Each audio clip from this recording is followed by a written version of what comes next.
আমার ভাইরা, তাই তো আল্লাহ বললেন এতটুকু এতটুকু এতটুকু সামান্য জ্ঞান দিয়েছি তোমাদের, তার জন্য এত বাড়াবাড়ি, এত লাফালাফি, এত দাপাদাপি, কারো কোনো কথা শোনে না, আমি যা করব তাই। এরকম লোক আছে কিনা ভাই? হ্যাঁ, এত কান্নাকাটি, এত হাত ধরাধরি, এত লেকচার দেওয়া দেই, এত কোরআন হাদিস বলা বলি, এত ইতিহাস শোনা শুনি, কারো কোনো কথা শোনে না, আমি যা করব তাই। এই কথা বলেন না কেন ভাই? পারলে বুঝি নেন, যোগ বিয়োগ করার ক্ষমতা না থাকলে কোরআনের মাহফিলে বসেন না, ও বাড়িতেই বউ নিয়ে শুয়ে থাকেন। ভাই আমার আমার আল্লাহ বললেন এই এতটুকু জ্ঞান দিয়েছে, এত লাফালাফি বাড়াবাড়ি, কত কিছু করলে পৃথিবীর বুকে কারখানা তৈরি করেছ। কিন্তু পৃথিবীর মানুষ তোমরা কি জানো? পৃথিবীর বুকে শ্রেষ্ঠ কারখানার নামটাকে তোমরা বলতে পারো? হ্যাঁ, সেটা হচ্ছে মানুষ তৈরি কারখানা। কি তৈরি? মানুষ তৈরির কারখানা। আপনারা কি জানেন সে কারখানার নামটা? আলহামদুলিল্লাহ, একজন ভাই বলে ফেলেছেন সে কারখানার নাম হচ্ছে আল কোরআন। সুবহানাল্লাহ বলেন। এই মায়েদের পেট কিন্তু মানুষ তৈরির কারখানা নয়। কথা কন না কেন? কথা বলেন না কেন? আমার দেশে মারা যেভাবে বৈশাখী মেলায় চলতেছে, 14 ফেব্রুয়ারি যেভাবে পেট পিট আগলা করে দিয়ে একেবারে 12-8 শাড়ি একবারে গুছাইতে গুছাইতে 1.5 হাত করে একটু করে পিটির পারে আর 2 পাহাড়ের মাঝখান দিয়ে ফেলে দিয়ে একবারে মোটরসাইকেলে পিছন দিয়ে নিয়ে ঘোরাচ্ছে আর বলছে দেখ আমার মাল। তোর মাল আমরা দেখে কি করবো? কথা কর না কেন? ও দেখায়নি না, অত এলাকায় এরকম নেই, দেখাচ্ছে দেখায়নি, দেখ আমার মাল কেমন, চেহারা কেমন, পাড়ায় কেমন, সব দেখ। লজ্জা করা উচিত। ওর মতো বেয়াদব কে আছে? তোর মাল আমি দেখতে যাবো কেন? হ্যাঁ, আমার ঘরে কি মাল নেই?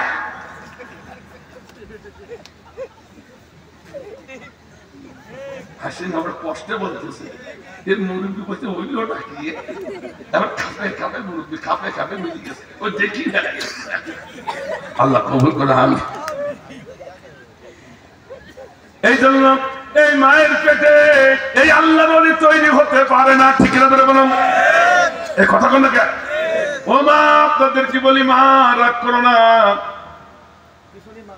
মা বোনের আছে? আল্লাহ আল্লাহ কবুল করুন। আমি তো মা বোনদের একটা সমস্যা আছে, আমি যশোরের মা বোনদের কথা বলি। ওই সমস্যা কি সমস্যা? ও যখন আসে হাতে একটা দড়ি নিয়ে আসে, একটা পিছিয়ে পিছিয়ে একই নিয়ে আসে, কোলে একটা নিয়ে আসে, পেটে একটা নিয়ে আসে, বড় একটা সাথে করে নিয়ে এসে আইনি বড়টার শাড়ি দেয়, 2-3 শাড়ি দেয়, ওরা বেলুন ফুটুই প্রায়, বুঝতে পেরেছেন? আর বড়টারে বলে এই বাজার থেকে একটু বাদাম কিনে নেয়, বাদাম 1 কেজি বাদাম কিনে নিয়ে আসে, নিয়ে এসে এবার আসলে পরে ঢালে, ঢেলি বলে এ বউ, এ ভাবি, এইদিকে আয়। সবগুলো এক জায়গায় জড়ো হয়ে বসে, একটা তলে কুঠোস, ওটা তলে কুঠোস, ওয়াজ আসলে না। কথা কর না কেন? তবে সাতক্ষীরা মারা খুব ভালো আছে। মা খবরদার বাদাম কিনি কুটুস কুটুস করিও না মা, কারণ হয়তো গল্প করিও না, অন্তত যতটুকু সময় থাকে এটা শুনুন। আমার ভাইজান, একজন ব্যক্তি আব্দুল কাদের জিলানী মাত্র একটি সন্তান চাইছে হুজুরের কাছে, যেটু দোয়া করে দেন হুজুর, আব্দুল কাদের জিলানীর মতো একজন আল্লাহর ওলি যেন আমার পেটে, আমার স্ত্রী পেটে আসে। হুজুরা তো দোয়া করবে, ঠিক কিনা? কিন্তু মারা দোয়া তো করবো, চাওয়াটাও ঠিক আছে, আল্লাহর কাছে চাইবেন, এটা 100 বার ঠিক আছে, না চাইলে পাবেন না। কিন্তু আমার ভাইজান, হঠাৎ করে আব্দুল কাদের জিলানী রহমাতুল্লাহ আলাইহির আম্মা তাকে দেখে তার স্বামী ছাদের থেকে নিয়ে তার শাড়িটা আগুন দিয়ে পোড়াচ্ছে। এত দামি শাড়িটা তুমি ছাদের থেকে নিয়ে কেন পোড়ালে? আমার মারা একটু শুনুন। তখন আব্দুল কাদের জিলানীর আব্বা বললেন, এই স্ত্রী, তোমার পেটে আমার সন্তান, অথচ আমি যখন নামাজ পড়ি বাড়ির দিকে আসছি, আমার বাড়ির চাকরটা তাকায় দেখি তোমার শাড়ির দিকে এক নজরে তাকিয়ে আছে। না জানি কোন উদ্দেশ্যে তাকাইছে, আমি তো বলতে পারি না, তার তো মনের খবর রাখি না। খারাপ নজরে যদি তোমার শাড়ির দিকে তাকায় থাকে, তোমার পেটে যে আমার সন্তান আল্লাহ দিয়েছে, না জানি ও সন্তানটা ভালো সন্তান নাও হতে পারে, ভাইরাস লাগতে পারে। সেই জন্য চোখের ভিতরে মানুষের বিষ রয়েছে, আমার সন্তানের জন্য কোনো ভাইরাস অ্যাটাক না করে, আমার সন্তানটা যেন আল্লাহ সন্তান হতে পারে, সেই জন্য ওই শাড়িটা আমি জ্বালিয়ে পড়িয়ে শাড়ি বানাই দিয়েছি। আল্লাহ শাড়ির দিকে তাকাইছে, সেই শাড়ি অ্যাটাক করতে পারে, ওই নজরে অ্যাটাক করতে পারে তার মায়ের পেটে রেহেমের ভিতরে যে সন্তান আছে।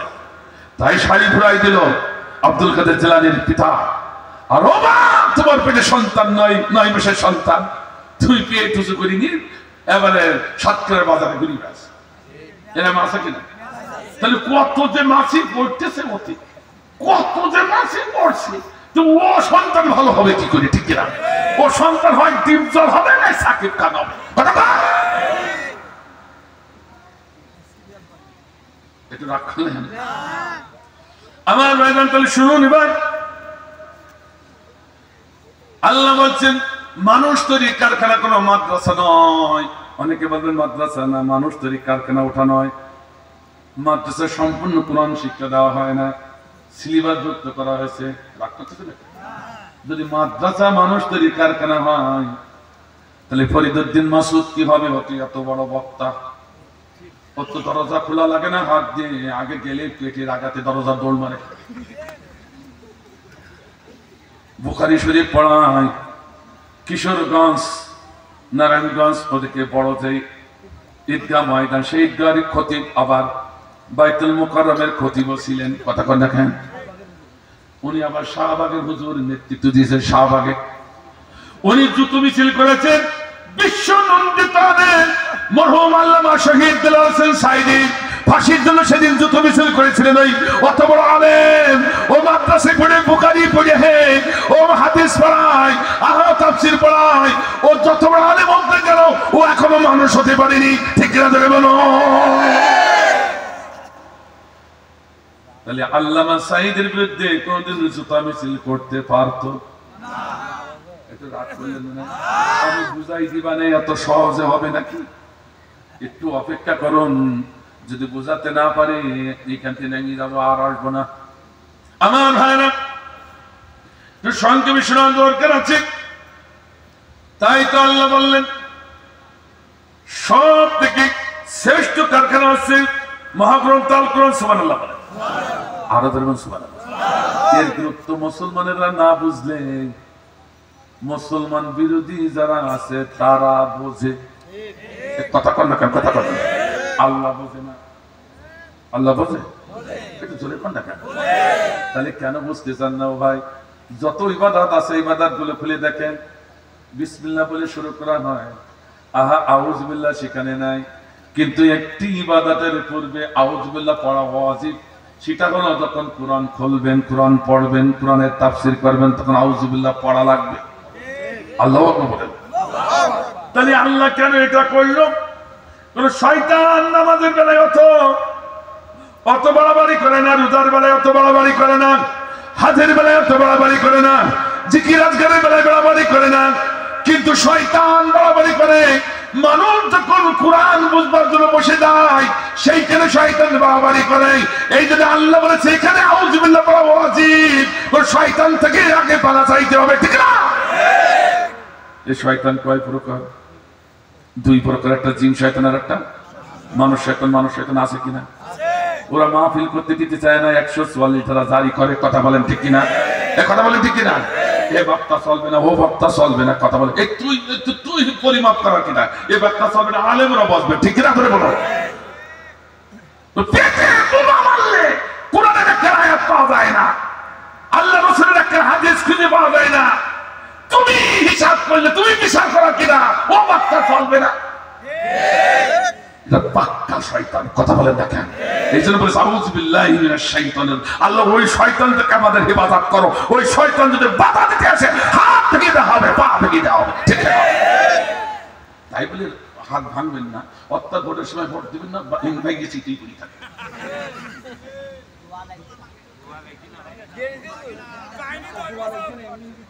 এমনি গেছে তো, ওই সে টাকলা মুরাদও গেছে, আমার সে মমতাজ আপু গেছে, আবার ভাইরাল মাহিয়া মাহি সিরাও গেছে। কথা কথা রাগ করতেছে না কেউ? খেলা কার? আর একটু পরে খেলা দেখাবেন, একটু পরে খেলা কেবল শুরু। বাইরে একটু শুরু। সুগার মিল যারা দেখেছেন, সুগার মিল দৃষ্টান্ত স্বরূপ বলছি কোরআন বোঝাবার জন্য, শুধু বাকারা শব্দটা বোঝাবার জন্য। এই বাকারা শব্দ তাফসীরে 1 ঘন্টা লাগবে, আমি যাবো না তো সেদিকে, শুধু বোঝাবার জন্য এক কথায়। আমার ভাইজান সুগার মিলের মালিক, ভালো করে শুনুন, নাইলে কোরআন বোঝা যাবে না। সুগার মিলের মালিক আখ কেটে নিয়ে আসলো আপনাদের ক্ষেতের থেকে, শুধু পাতাটা ফেলে দিয়ে সুগার মিলে ঢোকালো। অথচ প্রথম চাপে যে রস বের হয়, ওই রস যদি আপনাদের মতো মানুষকে খেতে দেওয়া হয়, বলে মরতে রাজি, রস পান করব না, কারণ ওর কুৎসিত চেহারা, দুর্গন্ধ, কেউ খাইতে চাইবে না। কথা কন না, কথা কন, কারণ কি মিথ্যা করে বলছে? ফিরিয়ে দেবো, ফিরেও খাবো না, ফিরেও খাবো না। কারণটা কি আপনি বুঝে ফেলেছেন? দৃষ্টান্ত স্বরূপ আরেকটা কথা বলি। আমার বাজার এটা কোন বাজার? বেহুলা কেন রে? বেহুলা সেই বেহুলা না, সেই বেহুলা ছিল। আমার বাজার নেই বেহুলা বাজারে, এই গাজীর মাঠ। ও সেই জন্য গাজীর মাঠ, ঠিক আছে, ধরিয়েছে তো কায়দা মতো। আমার বাজারে ওদিকে যাচ্ছিলাম, এই গাজীর মাঠ বেহুলা বাজারে একজন ভদ্র মানুষ 12 বাজার থেকে কলা কিনে নিয়ে এসে, 12 বাজার, 10-12 বাজার, খুব সুস্বাদু কলা কিনে কলা ঝুড়ি মাথায় করে নিয়ে বেড়াচ্ছে, মাথার থেকে ও মাথা। আমার মারা যদি খেয়াল থেকে শুনুন, এ মাথা থেকে ও মাথা বলছে, ও ভাই 12 বাজারের কলা, দামি কলা, 5 টাকা 5 টাকা 5 টাকা এক পিস। কিন্তু 12টা বেজে গেল, একটা পিস কেউ কিনলো না। তখন ওই ভদ্রলোক চিন্তা করলে, মনে হয় আমার কলার দাম একটু বেশি হয়ে গেছে, একটু হাফ করিয়ে দিই। তা বললো, ও ভাই 5 টাকা দেওয়া লাগবে না, 2.5 টাকা 2.5 টাকা 2.5 টাকা। তাও তো কেউ নিল না। তারপর এখন চিন্তা করে প্রায় সন্ধ্যা হয়ে যাচ্ছে, আমার পুঁজি তো নষ্ট হয়ে যাবে, আবার এতগুলো কলা খাবে কিনা, বাড়ি গেলে বউর পিঠা নিয়ে খেতে হবে, যাবো কোথায়? তাহলে এক কাজ করি, অন্তত ফ্রি মানুষকে খাওয়াই দিই, অন্তত সব হবে না। এ কথা কন না কেন? কিছুটা সব তো হবে নাকি ভাই? সব তো নষ্ট হয়ে গেল, তো সব তো টর্জ করে যায়। এইবার সন্ধ্যার একটু আগে ও ভদ্র কলার ছুরি মাথায় করে নিয়ে আর করছে আর বলছে, হে যুবকরা আসো আসো, ওই যুবতীরা আসো আসো, আমি আর 5 টাকা নেবো না, 2.5 টাকা নেবো না, আমি এবার তোমার জন্য একটু দোয়া করে দেবো, ফ্রি খাবা, যে আগে আসবো সে আগে পাবা। এইভাবে চিৎকার দিয়ে ঘুরলে মাথা থেকে মাথা, একটি কলাও কেউ খাইতে চাইল না, নিল না। কারণ কি? আমার ভাইজান ওই কলাগুলো ছিল সুলা। কি ছিল? শিলা শিলা শিলা বলুন তো, শিলা কলা। যুবকরা বসে আছে, তাকি তাকি দেখছে মুরব্বীর কলার ঝুড়ির পরে কত মাছি পড়ে আর ওঠে। কথা কন না কেন? মাছি যখন বসে তখন মাইস্তি ফেলায়, ভাইরাস ফেলায়। কথা কথা কেন? ও যুবক বুঝেছে ফিরি দিলে খাবো কি করে, ও খাইলে তো ডায়রিয়া হয়ে মারা যেতে হবে। কথা বলেন ঠিক কিনা? এই জন্য ফিরি দিলেও কেউ খাইতে চায় না।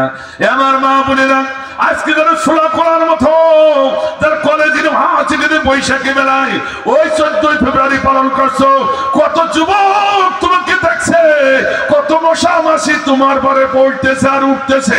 এই জন্য যুবকরা তোমাকে আর তারা ফিরে দিলেও খাইতে চায় না, ঠিক না?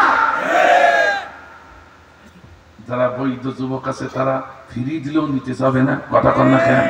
কারণ যুবকরা দেখে ফেলেছে কত মাসি মশা পড়িয়েছে আর উঠেছে। কথা কন না কেন?